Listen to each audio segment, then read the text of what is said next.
मुंबई।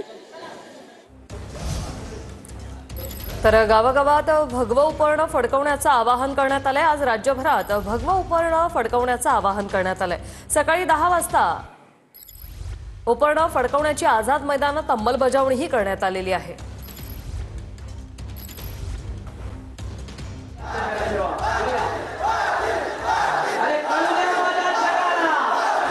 आझाद मैदानात मराठा आंदोलकांनी भगवं उपरणं फडकवत जरांगे पाटलांना पाठिंबा दिला।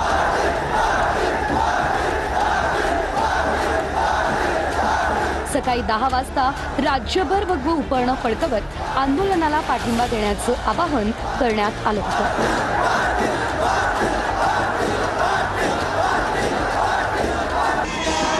सीएसएमटी स्थानकात मराठा आंदोलकांनी मोठी गर्दी केली।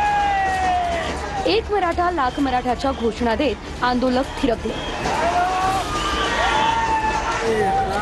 सीएसएमटी स्थानकाच्या बाहेर मराठा आंदोलकांनी काही वेळासाठी रस्ताही अडवला।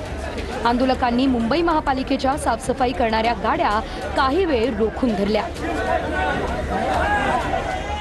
यावेळी मुंबई पोलीस आणि क्यूआरटीची टीम तैनात करण्यात आली होती। चर्चगेट स्थानकातही मराठा आंदोलकांनी ठिय्या मांडला होता। जरांगेंच्या स्टेजजवळ मोठा पोलीस बंदोबस्त तैनात करण्यात आला। काल जरांगेंना भेटायला आलेल्या सुप्रिया सुळेंच्या गाडीला मराठा आंदोलकांनी घेराव घातला होता। या पार्श्वभूमीवर जरांगेंच्या स्टेजजवळ मोठा बंदोबस्त तैनात करण्यात आला।